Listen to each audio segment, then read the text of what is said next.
Welcome to our channel. నేను నవీన్. ప్రస్తుతం వేణుస్వామి గారు మరొకసారి అల్లు అర్జున్ గారి పేరు తెరపైకి తీసుకురావడం ఒక్కసారిగా వైరల్ అయిపోతున్నారు. అయితే ఎందుకు అల్లు అర్జున్ గారి పేరు వేణుస్వామి గారి నోట్లో నుంచి వచ్చింది, అయితే కారణం ఏమిటి అని మనతో మాట్లాడడానికి సినీ అనలిస్ట్ శ్రవణ్ గారు ఉన్నారు. సార్తో మాట్లాడదాం. నమస్తే అండి. నమస్తే అండి. అల్లు అర్జున్ గారు అరెస్ట్ అవ్వడానికి కారణం ఇదే అంటూ క్లారిటీ ఇచ్చే ప్రయత్నం చేస్తూ వైరల్ అయిపోయారు వేణుస్వామి గారు ఇప్పుడు ప్రస్తుతం. ఎందుకండి, ఆ విషయం ఏంటి, లేకపోతే ఏ సందర్భంలో ఆయన మాట్లాడారు? వేణుస్వామి గారు తాను ఒక మంచి బిజినెస్ ప్రమోటర్ అని చెప్పవచ్చు, లేదా పర్సనల్ ప్రమోషన్ అని చెప్పుకోవచ్చు. సరే, అది జ్యోతిశాస్త్రము, దాని ఫలితాలు, పూజలు అవన్నీ కూడా విశ్వాసానికి సంబంధించిన విషయాలు. ఎంతవరకు కరెక్ట్ ఉంటాయి, ఎంతవరకు కరెక్ట్ కాదనేది వ్యక్తిగత అనుభవాలతో తెలుస్తుంది. దాన్ని మనం డిక్టేట్ చేయడానికి అవకాశం లేదు, మనకు అవసరం లేదు విషయం. కానీ తరచూ విషయాల్లో తాను సెలబ్రిటీల అంశాల్లోకి రావడం, తన ఐడెంటిఫికేషన్ కానీ తన వివరణ ఇవ్వడానికి ప్రయత్నం చేయడం, దానికి వైరల్ కావాలనుకుంటాడో ఏమనుకుంటాడో కానీ నిన్ననో మొన్ననో ఎక్కడో మరే సోషల్ మీడియాలో ఏదో మాట్లాడాడని దాని మీద వివాదం అయితే రగులుతుంది. ఏమిటి అంటే, అతను ఇచ్చినటువంటి ఆ ఇంటర్వ్యూలో, ప్రైవేట్ ఛానల్కి ఇచ్చిన ఇంటర్వ్యూలో తాను ఏమంటాడంటే, మనకందరికీ తెలుసు వేణుస్వామి గారు ఎప్పుడు కూడా కామాఖ్య అమ్మవారి పూజలు చేస్తూ వామనాచార పద్ధతిలో పూజలు చేస్తాడని. సో అది శక్తి రూపము, అమ్మవారు ఎప్పుడైనా శక్తి రూపము, పవర్ఫుల్, అది అందరికీ తెలుసు. అమ్మవారే కాదు, కొన్ని పూజలప్పుడు కూడా దాన్ని కొంచెం తట్టుకోవడం కూడా కష్టం. ముఖ్యంగా కాలభైరవ పూజలు ఇట్లాంటివి కొన్ని ఉంటాయి. ఆ పూజలు నిష్టగా చేస్తున్నాం కానీ నిష్టగా చేయకపోవడం వల్ల కానీ నిజంగా ఎఫెక్ట్స్ ఉంటాయి. కొంతవరకు నమ్మొచ్చు, నిజంగా కూడా రిఫ్లెక్ట్ అవుతాయి అంటారు. అది కొంతవరకు నమ్మొచ్చు. కానీ దాన్ని ఇప్పుడు తాను అంటే అమ్మవారి శక్తి రూపం ఉంది, అమ్మవారికి శక్తులు ఉన్నాయి, దాన్ని తట్టుకోవడం కానీ ఆ పూజా ఫలితాలు కానీ ఆ పూజా విధానాలు కానీ నిజమే, మనం ఎప్పటి నుంచి కూడా వస్తుంది అదంతా. దాన్ని తన అనుభవంలో చెప్పడానికి లేదా తను వివరించడానికి ఒక 3 సంఘటనలు తీసుకున్నాడు. చాలా ఆశ్చర్యంగా అనిపించింది. అది నిజం అనిపిస్తుందా, మరి అబద్ధానికి చెప్పాడా? ఆయన చెప్పింది నిజమని నమ్మాలంటే ఆడ తగినటువంటి ఫ్యాక్టర్స్ ఆయన చెప్పినట్టు కనిపిస్తలేదు. మొదటిగా ఆయన చెప్పింది ఏమిటంటే, అల్లు అర్జున్ పుష్ప 2లో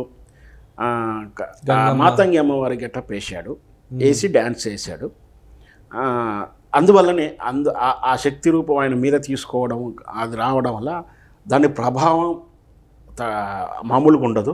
దాని రిఫ్లెక్షన్, నెగిటివ్ రిఫ్లెక్షన్స్ ఉంటాయి కొన్ని సందర్భాల్లో. సో దానివల్లనే ఆయన ఆ వివాదంలోకే కాదు జైలుకి వెళ్ళాల్సిన పరిస్థితులు వచ్చాయి అంటున్నాడు. మరి ఇదొక వరకు అనుకుంటే, రెండో రీజన్ చెప్పాడు. రెండో రీజన్ ఏం చెప్తున్నాడు, మిరాయి సినిమాలో మంచు మనోజ్ కూడా ఆ క్యారెక్టర్ ఆ సినిమాలో వల్ల ప్రభావం వల్లనే తన కుటుంబ కళలోకి నెట్టివేయబడ్డాడు. ఇంకొకటి మూడవది ఏంటంటే, వారణాసి సినిమాలో రాజమౌళి శక్తి రూపం అయితే మాతంగి రూపం అని వాటర్లో రావడం, అదేదో గ్లిమ్స్ ప్రోమోలో టీజర్లో చూపించే ప్రయత్నం ఏదో చేస్తారు. దాని తాలూకా నెగిటివ్ రిపోర్ట్సే ఆ సినిమా వివాదం రాకపోవడం కానీ అది ప్లే అవ్వకపోవడానికి కారణం కూడా అదే అని అంటాడు. చాలా విచిత్రంగా ఉంది. ఎందుకంటే ఒక చిన్న ప్రశ్న అడగచ్చండి. ఇప్పుడు మిరాయి సినిమా వచ్చింది గొడవల తర్వాత కదా, మొన్న రీసెంట్గా వచ్చింది కదండి. అంటే షూటింగ్ పీరియడ్లో స్టార్ట్ అయి ఉంది కదా, అప్పటికి కన్నప్ప జరుగుతుంది కదండి వాళ్ళ అన్నయ్యది. మరి ఆయన అది చెప్పాలి పీరియడికల్. ఇప్పుడు గెటప్ ఏ రోజు స్టార్ట్ అయితే ఇప్పుడు వీడి సందర్భాన్ని సమర్థిస్తున్నాడు, ఇందువల్ల కలుపుకుంటున్నాడు. ఆయన నాలెడ్జ్ని వాళ్ళకి మార్చి దాంట్లో నుంచి రావడానికి ప్లాన్ చేసుకో. ఓకే, సరే. ఇప్పుడు మనోజ్ గారు చెప్పాలి. మనోజ్ గారు ఏం చెప్పాలి? ఆ గెటప్ స్టార్ట్ అయిన రోజా ఒప్పుకున్న కానించి నెగిటివ్ ఫలితాలు ఉన్నాయా, అగ్రిమెంట్ అయిన కానించి ఉన్నాయా, మేకప్ వేసుకున్న కానించి ఉందా, లేదా సినిమా రిలీజ్ డేట్ అయినప్పుడు కానించి ఉందా, అది చెప్పాలి.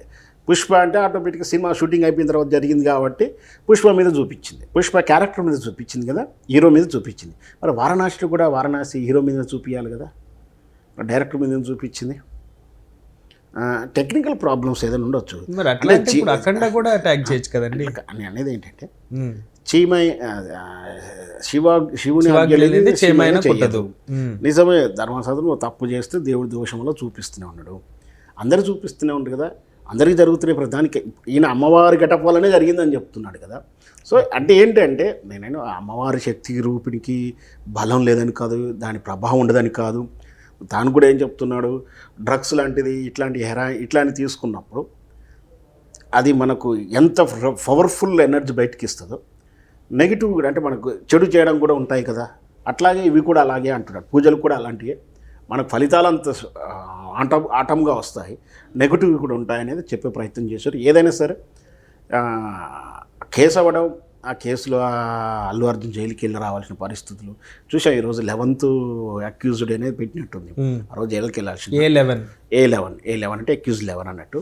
సరే ఏం జరిగినా కూడా వేణుస్వామి గారు ప్రతిదీ కూడా తనని సెలబ్రిటీ అంశాలకు లాక్కోవడం, సెలబ్రిటీ అంశాలు చెప్పి ఆయన జ్యోతిశాస్త్రాన్ని తప్ప ఒప్ప కరెక్టా అనేది నేను ప్రశ్నించదలుచుకోలేదు. ముఖ్యంగా నిజమా అది అబద్ధం, దాన్ని అంటే కమర్షియలైజ్ చేయడం, దాన్ని బిజినెస్ వైపు నెట్టివేయబడ్డం, లేనిది ఉన్నట్టుగా చెప్పడం, జరగందాన్ని జరిగినట్టుగా చెప్పడం, లేదా నేను చెప్తున్నా జరిగిందని చెప్పడం, ఇవన్నీ క్రెడిట్ తీసుకుంటున్నాను. అది కమర్షియాలిటీ, బిజినెస్ వల్ల హేళన జరగవద్దు హిందూ సాంప్రదాయాలు అనేది నా ఉద్దేశం. బిజినెస్ చేసుకోవచ్చు, ఎవరి ఇష్టం వాళ్ళది, దాని తప్పేం లేదు. అది మనం నిర్దేశించేది కాదు, మనం ఆశించేది, మనం అబ్జెక్షన్ చెప్పేది కూడా మన పరిధి లేని అంశం. చేసుకో. కానీ సనాతనంగా హిందూ ధర్మాల ప్రకారం వస్తున్నటువంటి ఈ విశ్వాసాలని సన్నగిలించడం, హేళన చేయడం, అపనమ్మకం కలిగించేలా నువ్వు ఇది జరుగుతుందని చెప్పి, నువ్వు నిన్నగాక మనం చూసాం ప్రగతికి నా వల్ల పూజ వల్లనే వచ్చే మీనింగ్ తోటి రిలీజ్ చేశాడు. ఇప్పుడు నువ్వు రిలీజ్ చేసినావంటే నేను రిలీజ్ చేయలేదంటాడు. బట్ అక్కడ సందేశం మాత్రం చివరికి ఆ ప్రగతి బయటకు వచ్చేసి నేను చేయించుకున్న మాట వాస్తవం అంటాడు. వాస్తవం చెప్పింది, కానీ దానివల్లనే వచ్చిందంటే మనం ఏం చెప్పలేం కదా. ఆ కృషి ఉంది, అన్నీ ఉన్నాయి. ఇక దానికి అంటే ఇక్కట్లాంటి దాన్ని హిందూ ధర్మాల మీద ఇతర మతస్థులు, ఇతర వాళ్ళు అపనమ్మకం కలిగించటో, హేళన చేసేటో, విమర్శించేలా మనం ప్రవర్తించకూడదు. అట్లా మన ధర్మాన్ని మనం అప్రతిష్ట చేస్తున్నందుకు నా వంతుగా నేను అబ్జెక్షన్ చెప్పాలని ఉద్దేశం. అయినా సరే చట్టాలు ఉన్నాయి, చట్టాల ప్రకారం చట్టాలు ఏవైతే అబ్జెక్టులు ఉన్నాయో ఇప్పుడు చెప్తూనే ఉన్నాను. ఒకరి జాతకాన్ని ఎప్పుడు కూడా వెల్లడించరాదు. ధర్మశాస్త్రాల ప్రకారం, జ్యోతిశాస్త్రం ప్రకారం ఒకరి వ్యక్తిగత వివరాలు ఎప్పుడు కూడా బయటికి చెప్పకూడదు. ఇకపోతే ఏదైతే చట్టంలో చెప్పబడుతుందో నేరం, ఇప్పుడు ఆల్రెడీ మనకు తెలుసు. మనకు గోగినేని బాబు గారు ఏం చేశారో చూసాం. ఈయన మోడీ గారితో ఫోటోలు అవన్నీ జాతకం తిప్పి నిలబెడితే ఆయన పారిపోయిన విషయం కూడా చూసాం. సో ఏం జరిగినా కూడా కమర్షియాలిటీ లేకుండా హిందూ ధర్మాలని కాపాడితే బాగుంటుందని నా సూచన. Thank you sir, thank you so much అండి. Thank you viewers, bye.